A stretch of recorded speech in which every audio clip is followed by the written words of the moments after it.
Entonces, cuando ellos vean a Cristo reflejado perfectamente en el Antiguo Testamento, muchos de ellos van a aceptar a Jesús como Salvador personal.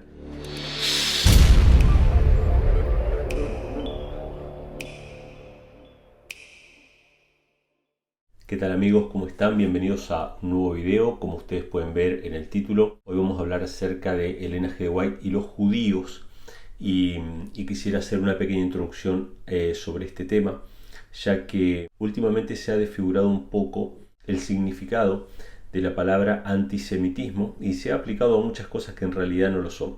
¿Por qué quiero hacer este video? Porque muchas veces los protestantes o los cristianos que somos tildados de conservadores, somos acusados de ser antisemitas por causa de nuestras opiniones con respecto a cuestiones relacionadas con la religión, relacionadas con la fe, ¿no es cierto? El caso, por ejemplo, de Martín Lutero, que expresa sus opiniones sobre las creencias del judaísmo y muchas veces es tildado Martín Lutero de antisemita. Pero esto tiene que ver con una concepción desfigurada de lo que significa ser antisemita. Y bueno, esto obviamente salpica muchas veces a todos aquellos que descendemos de la Reforma Protestante, ¿no? Obviamente ninguna intención de defender a Lutero, quien era una persona que sí tenía sus formas un poco beligerantes de presentar sus verdades o sus creencias, pero no era algo exclusivamente dirigido a los judíos, sino también dirigido al catolicismo romano, al Papa, etc. Siempre tenía una forma bastante ruda de presentar sus puntos de vista, pero a veces salpican estas cuestiones a los que somos protestantes y sobre todo a aquellos que somos cristianos conservadores, como se nos llama, ¿no? Conservadores significa que no aceptamos el ecumenismo, que no aceptamos la nueva teología, que no aceptamos las nuevas formas de evangelismo que se van metiendo en la iglesia, ¿no? Mezclando lo mundano con lo sagrado. Entonces, nosotros como cristianos conservadores muchas veces recibimos la crítica con respecto a nuestras opiniones sobre temas de religión relacionados con el judaísmo y Elena G. de White obviamente no es la excepción con respecto a este tema, porque obviamente estamos hablando de una mujer cristiana conservadora de finales del siglo XIX y comienzos del siglo XX, ¿no? Así que obviamente que sus opiniones son bastante directas con respecto a esto. Y me gustaría hacer esta diferenciación entre lo que significa el antisemitismo, a mi forma de ver, correctamente entendido, y lo que hoy el mundo considera antisemitismo, que es una cuestión más bien ideológica y propagandística, ¿sí? Que tiene que ver con la cultura de la cancelación, con el hecho de que no se puede decir nada que ofenda a otra persona, cuando en realidad en el mundo real en el que vivimos siempre vamos a escuchar cosas que nos ofenden a nosotros, opiniones contrarias a las nuestras, y aquellos que no están preparados para ser ofendidos obviamente no deberían entrar en ningún debate, en ninguna cuestión donde se debatan ideas. O sea, todos deberíamos decir, bueno, todo el mundo tiene razón a su forma de ver, todo el mundo tiene la verdad y bueno, cada uno... No, evidentemente eso es algo que no existe. O sea, en el mundo real hay gente que se equivoca y hay gente que tiene la razón y cada uno tiene que juzgar esas cuestiones, pero las tiene que juzgar con respecto a principios, con respecto a algo concreto, ¿sí? Entonces, ¿cuál es la diferencia entre el verdadero antisemitismo y el falso antisemitismo? Bueno, el verdadero antisemitismo es aquel que odia a los judíos por el solo hecho de ser judíos. Es decir, una persona es judía, bueno, entonces yo lo odio porque es judío. Eso es antisemitismo real, digamos. Yo creo que los judíos son una raza inferior, una raza peligrosa, porque eso corre por sus venas, es una cuestión genética. Entonces yo odio a los judíos por el solo hecho de ser judíos. Eso es el antisemitismo real. Ahora, ¿qué pasa con el cristianismo? El cristianismo, cualquier persona que sea cristiana, cristiana bíblica, que crea en la Biblia, es imposible que sea antisemita. ¿Por qué? Porque debería odiar a Cristo, debería odiar al apóstol Pablo, debería odiar a todos los escritores del Nuevo Testamento y a casi todos los del Antiguo. Porque toda la Biblia y todo el Antiguo Testamento, salvo dignísimas excepciones como el rey Nabucodonosor, o el profeta Balaam, todo lo que está en el Antiguo Testamento fue revelado a personas judías, ¿sí? Entonces, cualquier cristiano que crea en la Biblia es imposible que sea antisemita, en el sentido estricto de la palabra. Ahora, ¿qué es lo que se considera antisemitismo en el mundo de la generación de cristal actual en la que estamos viviendo y en la cultura de la cancelación. Se considera antisemitismo cualquier crítica hacia la cultura judía o cualquier diferencia de opinión hacia la comunidad judía es considerado antisemitismo. Es decir, que si yo como cristiano digo que, por ejemplo, los judíos están equivocados al interpretar una profecía mesiánica de tal o cual manera, yo estaría siendo antisemita porque estaría faltándole el respeto a su creencia. Y no tiene nada que ver, nosotros podemos debatir creencias, de hecho, dentro del cristianismo. Los cristianos, nosotros vivimos debatiendo creencias y no por eso somos anticristianos. Yo debato con otros cristianos con respecto a cosas que las creo distintas y no por eso es que odio a esas personas o que soy anticristiano. Pero pareciera ser que con el judaísmo no se puede hacer esto, ¿no? Esto en la cultura de la cancelación. Yo sé que hay judíos que sí debaten con cristianos y no tienen ningún problema en presentar sus creencias y en que sus creencias sean rechazadas públicamente por otros, ¿no? Y no tienen ningún problema en ser, entre comillas, ofendidos por lo que otras personas puedan llegar a decir. Entonces, teniendo en cuenta esto, teniendo en mente qué es el verdadero antisemitismo, ¿sí? Que es el odio irracional, obviamente, a una raza específica que es la raza judía, por el solo hecho de ser judíos. Teniendo en cuenta esto, vamos a ver que ni Lutero, después lo vamos a ver en otro video porque pienso más adelante hacer un video sobre el tema de Lutero, ¿sí? Lutero, que escribió este libro que se llama Sobre los judíos y sus mentiras. Más adelante voy a hacer un video sobre esto, Dios mediante, pero hoy quiero hablar acerca de Elena G. de White y los judíos, que también es una escritora cristiana reconocida a nivel mundial, obviamente fundadora, parte de los fundadores del movimiento adventista, y cuál era su postura con respecto al judaísmo. Quisiera arrancar este tema con una cita que fue la que me dio el puntapié para empezar a grabar este tema. Me pareció importante poder plantearlo, que se encuentra en el libro Cristo nuestro Salvador, y yo les voy a dejar en la descripción de este video las fuentes de cada una de las citas que voy a leer. O sea, son dos fuentes básicamente, una es Cristo nuestro Salvador, la que voy a leer ahora, y después vamos a leer algunas citas del libro del Evangelismo, donde ella habla acerca del pueblo judío como formando parte del pueblo de Dios. Pero primero vamos a ver lo que ella consideraba con respecto al tema del exilio. ¿Sí? Ustedes saben que desde el año 70 los judíos han sido exiliados de Jerusalén y han sido dispersados entre las naciones hasta nuestros días. O sea, pasaron 2000 años. Cuando Elena G. White escribió esto, habían pasado 1800 años de exilio. ¿Y qué consideraba ella con respecto a esta situación del pueblo judío? Vamos a leerlo, yo lo voy a poner en la pantalla para que ustedes me acompañen.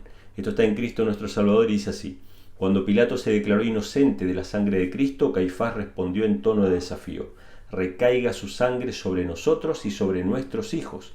Esto está en Mateo 27-25. Estas aterradoras palabras fueron repetidas por los sacerdotes y por el pueblo. Fue una terrible sentencia la que pronunciaron sobre sí mismos y una no menos terrible herencia la que transmitieron a su posteridad. Y fíjense lo que va a decir ahora, porque ahora viene lo importante, o sea, lo que es la interpretación de Elena G. de White de esta cita bíblica, ¿no? De que los judíos o los dirigentes judíos de aquella época dijeron: recaiga la sangre de Cristo sobre nosotros y nuestra descendencia o nuestros hijos. Entonces vamos a ver lo que Elena G. de White interpreta de estas palabras. Dice: se cumplió al pie de la letra en las horrorosas escenas que acompañaron a la destrucción de Jerusalén, que aconteció unos 40 años más tarde. Se cumplió también literalmente en la condición de los descendientes de aquel mismo pueblo, que desde entonces ha vivido despreciado, esparcido y oprimido, y se volverá a cumplir en el gran día de la retribución. Bueno, esta cita es muy fuerte, pero es lo que la gran mayoría de los protestantes siempre han creído con respecto al tema de la diáspora judía. O sea, que estas palabras que dijo Caifás y que todo el pueblo repitió: sea la sangre de él sobre nosotros y sobre nuestros hijos, esta condena o esta autocondena, porque en realidad fueron ellos mismos los que pidieron hacerse responsable de la muerte. Vamos a suponer que no era el Hijo de Dios, ¿no? Pero de la muerte de un profeta, como ha pasado durante toda la historia del pueblo de Israel. El pueblo de Israel era dispersado cada vez que rechazaban una amonestación de un profeta, cada vez que mataban a un profeta eran dispersados entre las naciones. Bueno, la muerte de este profeta, que para nosotros como cristianos es el Hijo de Dios, no solamente era un profeta, sino que era el Hijo de Dios, Pero la muerte de este profeta obviamente trajo como consecuencia la diáspora. Primero la destrucción de Jerusalén y después el ser esparcido entre las naciones hasta nuestros días. O sea, y no solamente eso, Elena G. White dice que es un pueblo despreciado, esparcido y oprimido. Y dice que se va a volver a cumplir en el gran día de la retribución. Porque recuerden ustedes que Jesús le dijo a Caifás, cuando estaba en ese juicio, ¿no?, delante del Sanedrín, él les dijo que ellos lo iban a ver cuando viniera en las nubes de los cielos. O sea que, según el concepto que tiene Elena G. White, que es el mismo que tenía Lutero y es el mismo que tenían otros reformadores protestantes, que esta diáspora o esta dispersión entre las naciones era parte del castigo divino por haber rechazado a Cristo como profeta y como Mesías, ¿no?, como el Hijo de Dios. Así que acá tenemos la primera cita. Pero ahora lo que me gustaría que nosotros podamos ver es cuál era el concepto que tenía Elena G. White acerca de los judíos de manera individual, más allá de como nación o como pueblo, sino de manera individual. Obviamente, como decíamos al principio, todos los profetas del Nuevo Testamento, todos los escritores del Nuevo Testamento eran judíos. Cristo era judío, por lo tanto no había un odio hacia el judaísmo, porque o si no deberían rechazar la Biblia, sino que ellos consideraban que el pueblo judío era un pueblo esparcido, de entre los cuales había muchas personas sinceras que cuando vieran la verdad, cuando conocieran el Evangelio, ellos podían llegar a reconocer a Cristo como el Mesías, como su Salvador personal y formar parte a partir de ese momento del pueblo de Dios. Esto es muy interesante porque hay mucha gente, muchos cristianos hoy en día que consideran que el judaísmo, más allá de que acepte o no acepte al Mesías, es el pueblo de Dios porque sí, por una cuestión hereditaria, por una cuestión sanguínea. Sin embargo, Elena G. White no consideraba esto de esta manera, sino que consideraba que podían llegar a formar parte del pueblo de Dios en los últimos días. Y me gustaría hacer hincapié en estas citas, y si hay alguien judío que está viendo esto, estaría bueno que pueda analizar estas citas, porque estas citas me las pasó una persona judía, de familia judía, ¿sí?, que conocieron el mensaje adventista, el mensaje de los tres ángeles. Esta persona, indagando, ¿no?, con respecto a estas citas de Elena G. White, me mandó las citas para que yo las considerara. O sea que fue una persona judía la que me lo mandó. Y me gustaría también que si hay judíos que están viendo este video, o ustedes conocen personas judías que les pueda llegar a interesar el tema, que consideren estas citas, porque realmente son muy interesantes. Son muy interesantes. Ustedes saben que en el judaísmo prácticamente está, no digo prohibido, pero es desalentada la lectura del Nuevo Testamento. Sin embargo, Elena G. White dice que muchos judíos van a llegar a estudiar el Nuevo Testamento y van a ver que el Antiguo Testamento se explica en muchas ocasiones con el Nuevo, y que de esta manera ellos pueden comprender que Jesucristo realmente era el Mesías y lo han de aceptar como Salvador personal. Vamos con las citas. La primera de ellas dice: en nuestros días vemos a los gentiles que comienzan a regocijarse con los judíos. Hay judíos convertidos que ahora trabajan en tal lugar y en varias otras ciudades en beneficio de su propio pueblo. Y ahora viene lo interesante. Los judíos están viniendo a las filas de los seguidores elegidos de Dios y se están uniendo al Israel de Dios en estos días finales.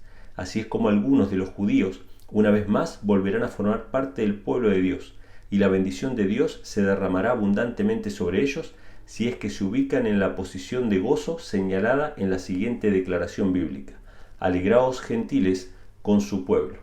Esto es muy interesante. El NGB dice que muchos judíos hoy están tomando su posición con el pueblo verdadero de Dios en el tiempo final, y que algunos judíos van a aceptar formar parte del pueblo de Dios cuando entiendan esta declaración de Romanos, ¿sí?, de Romanos 15, versículo 10, que dice alegraos gentiles con su pueblo. Cuando ellos entiendan que el mensaje de Dios no es exclusivista para una sola nación, sino que el propósito de Israel siempre fue desde el comienzo ser luz para las naciones, de que los gentiles y los judíos debían gozarse juntos en la salvación de Dios. Cuando ellos entiendan estas cuestiones, cuando vean a Cristo como el cumplimiento de todas las profecías del Antiguo Testamento, ellos van a formar parte del pueblo de Dios. O sea que vemos acá que ella no considera que alguien por ser judío es parte del pueblo de Dios por naturaleza, sino que tiene que aceptar el cumplimiento de las profecías bíblicas en el Mesías y en el Salvador. La siguiente cita dice así: hay una grandiosa obra que ha de hacerse en nuestro mundo. El Señor ha declarado que los gentiles serán reunidos, y no solamente los gentiles,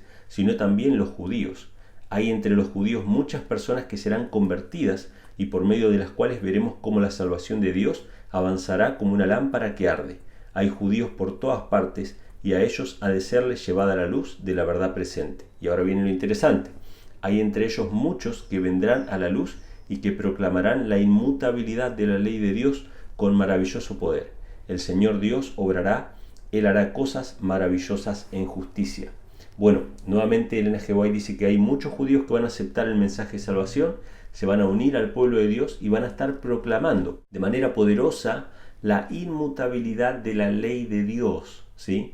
Dentro del movimiento adventista siempre han habido judíos conversos, ¿sí? Algunos que son de renombre, algunos que son conocidos, otros quizá no tanto, pero siempre se han encargado estos judíos conversos, ¿sí?, al cristianismo, entre las filas del adventismo, de proclamar y exaltar la inmutabilidad de la ley de Dios. Obviamente una ley que ellos conocen a la perfección, pero que les faltaba el conocimiento de la gracia de Cristo, la gracia que es la que nos capacita para obedecer esa ley de Dios. Y han presentado argumentos poderosísimos en el mundo cristiano en favor de la vigencia de la ley de Dios. Vamos con la siguiente cita.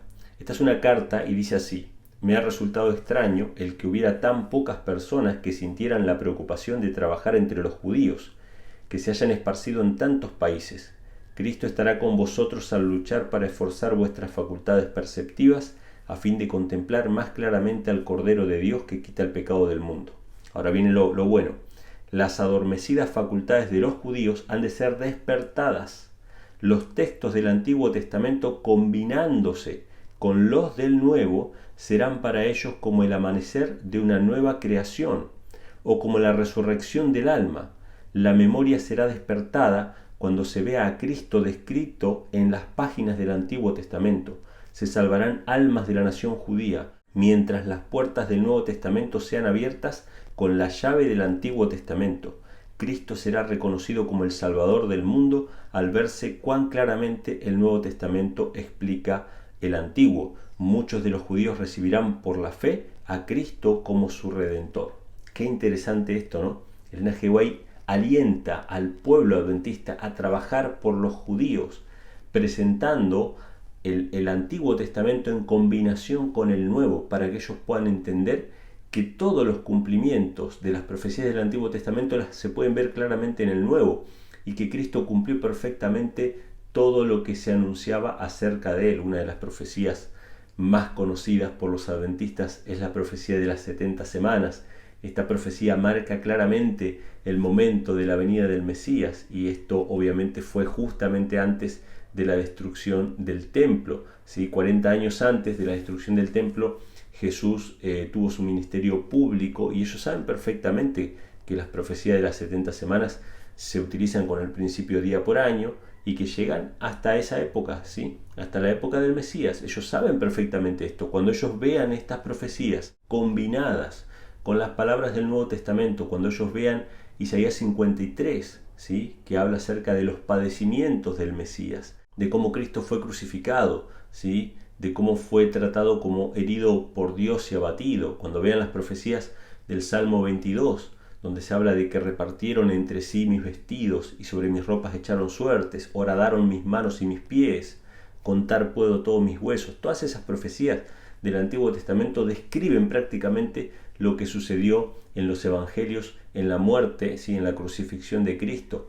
Entonces, cuando ellos vean a Cristo reflejado perfectamente en el Antiguo Testamento, muchos de ellos van a aceptar a Jesús como Salvador personal. Entonces, Dios nos anima, y a través de la mensajera del Señor nos anima a predicar entre los judíos tanto el Antiguo como el Nuevo Testamento combinados, para que ellos puedan ver a Cristo en los cumplimientos proféticos. Y vamos con la última cita, y dice lo siguiente: habrá muchos conversos de entre los judíos, ¿sí? Qué interesante esto, ¿no? Habrá muchos conversos de entre los judíos, y estos conversos ayudarán a preparar el camino para el Señor, aparejando calzada en el desierto para nuestro Dios. Los conversos judíos han de tener una parte importante en la gran preparación que ha de hacerse en lo futuro para recibir a Cristo, nuestro príncipe. Una nación nacerá en un día. Esto es muy interesante. ¿Cómo? Por medio de hombres a quienes Dios ha señalado como convertidos a la verdad. Se verá primero hierba, luego espiga, después grano lleno en la espiga. las predicciones de la profecía se cumplirán. Esto muy interesante lo que dice Elena G. White. Muchos judíos se van a convertir, muchos judíos van a aceptar el Evangelio y van a preparar el camino para la segunda venida del Señor. Y ella usa una frase del profeta Isaías, ¿no? Una nación nacerá en un día. ¿De qué manera van a ser en un día? Bueno, con los conversos, ¿no? Todas estas multitudes que se van a convertir tanto entre los gentiles como entre los judíos formarán un pueblo, ¿sí? Yo personalmente tengo mi convicción de que van a ser los 144.000. Los 144.000, 12.000 de cada una de las tribus de Israel, van a nacer en un día para proclamar el mensaje final de amonestación al mundo, ¿sí? Muy lejana esta interpretación de la que hacen muchos cristianos, ¿sí? Muchos mesiánicos también, que dicen que esta profecía de que una nación nacería en un día se cumplió con la fundación del Estado de Israel en 1948. Un Estado de Israel que obviamente no profesa la fe de Cristo, ¿sí? Entonces es muy interesante esto, ¿no? ¿De qué manera van a ser una nación en un día? Bueno, cuando haya esta conversión y se forme este pueblo con 12 tribus, ¿sí? Entre las cuales obviamente no es exclusivamente personas de nacionalidad judía o de ascendencia judía, sino que son 12 tribus de los hijos de Israel que están dispersos, porque recuerden que el judaísmo representaba solamente una porción minoritaria de las 12 tribus de Israel que fueron dispersas entre las naciones. Dios va a recoger a su pueblo, entre judíos y gentiles, para dar el mensaje de amonestación final al mundo. Así que podemos ver en estas citas que en realidad Elena G. White, como la mayoría de los protestantes conservadores, no es que sea antisemita, obviamente que no considera la interpretación judía como verdadera. Tanto Elena G. White como Lutero, como un servidor y como cualquier otro cristiano, considera que sí, los judíos realmente rechazaron la verdad al rechazar a Cristo. Pero consideramos sí que cada ser humano tiene la oportunidad de juzgar todas las evidencias. Y cuando los judíos lean el Nuevo Testamento, se den la oportunidad de leerlo en combinación con el Antiguo Testamento, ahí van a ver los cumplimientos, ahí van a poder conocer que hay un Salvador, que hay un Mesías, que era ni más ni menos que el Hijo de Dios, que se iba a ser hombre para pagar la deuda del pecado. Todos los sacrificios del Antiguo Testamento, todos esos corderitos que eran sacrificados en el santuario, prefiguraban al Cordero de Dios que quita el pecado del mundo. Fue un profeta judío, Juan el Bautista, el que señaló a Cristo como el Mesías. Fue Cristo, obviamente, un judío nacido del linaje real, quien ofrecería su vida en expiación por el mundo. Obviamente que no estamos hablando de simplemente la humanidad de Cristo, estamos hablando de su divinidad. O sea, Jesús era literalmente el Hijo de Dios que iba a ofrecer su vida por la humanidad. Si Cristo hubiese sido simplemente un profeta, bueno, se aplicarían las palabras del Antiguo Testamento que dicen que el Hijo no morirá por los pecados del Padre, ni el Padre morirá por los pecados del Hijo, porque estaríamos hablando de que una vida humana no puede expiar los pecados de otra vida humana. Pero acá estamos hablando de la vida del Hijo de Dios, ¿sí? Del unigénito Hijo de Dios. O sea, que era la vida divina de Cristo que fue ofrecida para salvación y para redención del ser humano. Y todos esos corderos del Antiguo Testamento prefiguraban la venida de Cristo. Desde el cordero que fue sacrificado para vestir a Adán y Eva, nuestros primeros padres, desde ese cordero, todos los corderos y todos los sacrificios, las vacas, ¿sí? Las palomas, todos los sacrificios que se hacían representaban la muerte de alguien que podía pagar la deuda del ser humano pecador. No podía un animalito o un ser humano pagar la deuda. Tenía que ser un ser divino quien entregara su vida por el ser humano pecador, porque la ley que fue quebrantada era una ley divina y solamente la vida del divino Hijo de Dios podía satisfacer las demandas de esa ley quebrantada. Así que está la oportunidad. Este video obviamente que seguramente algún judío lo va a ver, porque cuando vea el título Elena G. White y los judíos quizá le cause interés. Están todos invitados a poder considerar el Antiguo Testamento en combinación con el Nuevo para que puedan ver el cumplimiento de las profecías y saber que Dios no nos ha abandonado, que Dios no nos ha dejado solos, más allá de que estemos dispersos entre las naciones. Dios entregó a su Hijo y en este tiempo final está reuniendo nuevamente a su pueblo. Ya desde hace bastante tiempo está reuniendo a su pueblo para que den el mensaje final de amonestación al mundo antes del día de la ira de Dios, o el día final, o el día de la segunda venida de Cristo, cuando Cristo ya va a venir, como dice la Biblia en el Nuevo Testamento, en Apocalipsis, para dar a cada uno conforme a sus obras. O sea que hoy tenemos la oportunidad de recibir a Cristo, de recibir al Mesías en nuestra vida, para poder estar de pie en aquel gran día de la venida del Señor. Así que bueno, espero que este video les haya gustado, les haya sido de interés. Si les gustó, denle a like, dejen acá abajo todos sus comentarios, compartan este video con sus amigos y suscríbanse al canal. Y Dios mediante nos estaremos viendo en un próximo video.